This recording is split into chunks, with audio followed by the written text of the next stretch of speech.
I think I'll take from where Kapil left. The opportunities, in the renewable clean tech solar space, and we as entrepreneurs, what we are trying to do, though we have not hit the holy grail at all. It's a daily grind, daily struggle. But what our learning has been. So I think it's important that if I'm able to give a little bit of perspective, like many of you here, Sunshot is a first generation entrepreneurial company. Way back in 2010, me and two more of my batchmates were engineers. We were batchmates at Ahmedabad, and we thought that instead of doing just jobs, let's try having an impact in a good sector, build a good business, but also have a strong impact on the emerging economies like India. And we felt that renewables is something that is going to really shape the way the world consumes electricity in the long term. And with that, we started. We initially started with consulting in the wind industry, because way back in 2010, solar was just not there and was just way too expensive. And what we did was we picked up all odd jobs in the wind industry, consulting to the government, to the regulators, talking to the investors, that what kind of assets they want to put, what are the challenges, and we went about solving all of that initially free of cost. And then when we had some amount of competence, we started charging for it. So the idea was that we wanted to bootstrap this particular journey. And very quickly we realized by 2014 that we as entrepreneurs, what we were good at and what we just couldn't handle. Because I think as an individual, as a group, as a company, understanding the DNA, understanding what your strengths and weaknesses are extremely, extremely important. Because that's what sets the course. So for example, in our case, we realized that we are not good at doing government business. We are not good at managing land-related issues. We are too small to raise huge amount of capital that is required for an infra sector like, grid scale wind, grid scale solar. So we knew very well that what we are not good at. And when you put the boundary conditions, it gives you a little bit of sanity about what you want to do. Luckily, at that point, what happened was that, you had the solar prices crashing. The depreciation benefit from wind industry was taken out. And suddenly I had my investors on one side saying that, where do I invest this cash that I'm getting from my business? Because wind is out of question. And on the other hand, we had many of our customers were saying that you have been consulting a lot on clean tech, how to reduce my carbon emission, sustainability reporting. Can you give me more concrete? And that's how then we got together the OPEX model way back in 2014, and we put up our first rooftop solar plant at Mumbai Airport, where Mumbai Airport got power almost 40% less than what they were giving to the grid. Investor got a good quality asset and a good quality off-taker, and that's how the sector, typically started.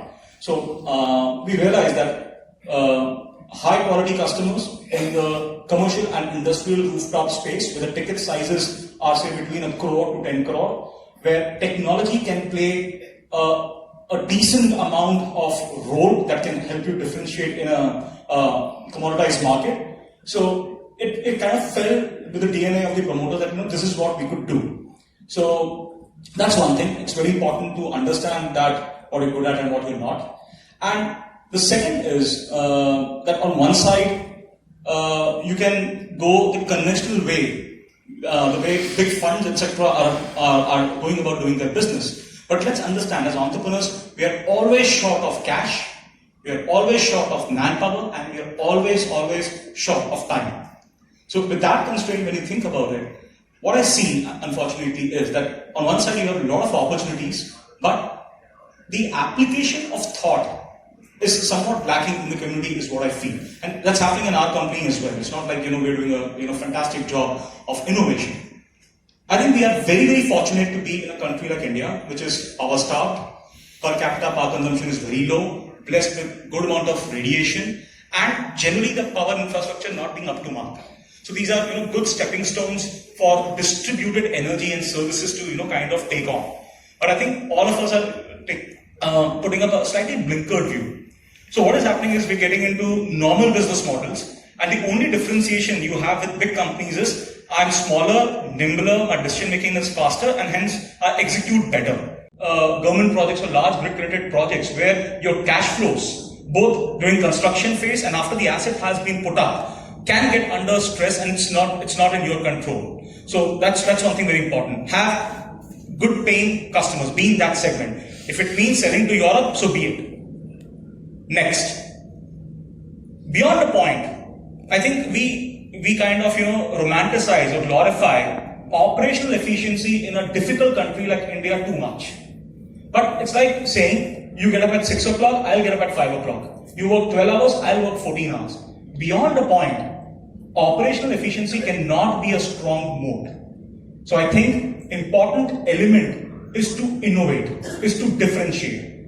And technology plays the role here. More deep technology oriented your offering is, the longer is the moat, or the deeper is the moat that you are able to create. Let me give you two examples from other sectors. Dal is a commoditized entity. You go to any market, any shop, any kirana store, you get dal. Now, in this commoditized market, suddenly you will see a brand called Tata Dal. Okay, no questions asked. You'll pay 5 rupees premium and you'll pick it up. Why? The differentiation is the trust and the brand that Tatas have in this country.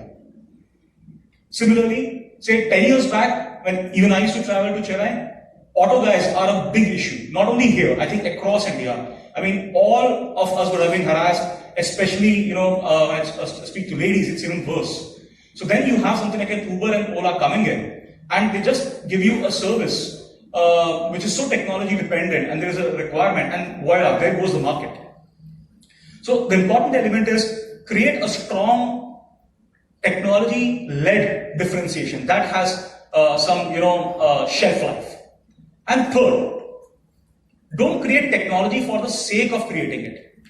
Try and understand what problem are we solving. So I think the biggest issue that we have, say, in the solar sector is, unless it becomes 24/7, you will never be able to compete with the grid. So frankly, we might feel a lot about solar being this, solar being that, but think from a customer's perspective. What problem of the customer are you solving as of now?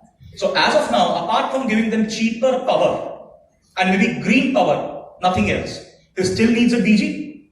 He still needs a grid. So I think here, this is where I think the whole sector slightly went a bit wrong. So what I call is a Delta 7 principle. Let me explain. Do a customer survey.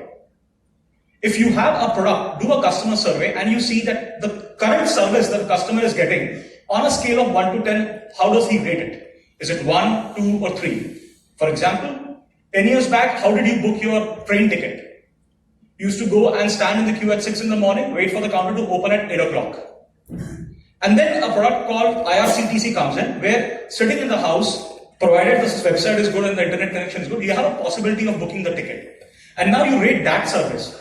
So going to the counter early in the morning and standing might be rated 2, and IRCTC website is so disruptive, or a Make My Trip is so disruptive that you rate it 8.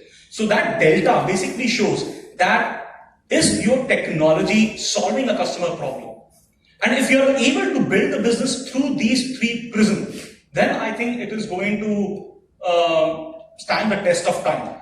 Else, we are just going with the wave. When the water level is high, everybody's floating, and people, are in their knickers when the water level goes down. So I think these hard questions, if you ask yourself, is very important. The sooner the better, because otherwise you will start a company, you'll pick up liabilities, and then you'll figure out that, I'm getting into a working capital crunch or, stuff like that. Winding down is extremely, extremely difficult.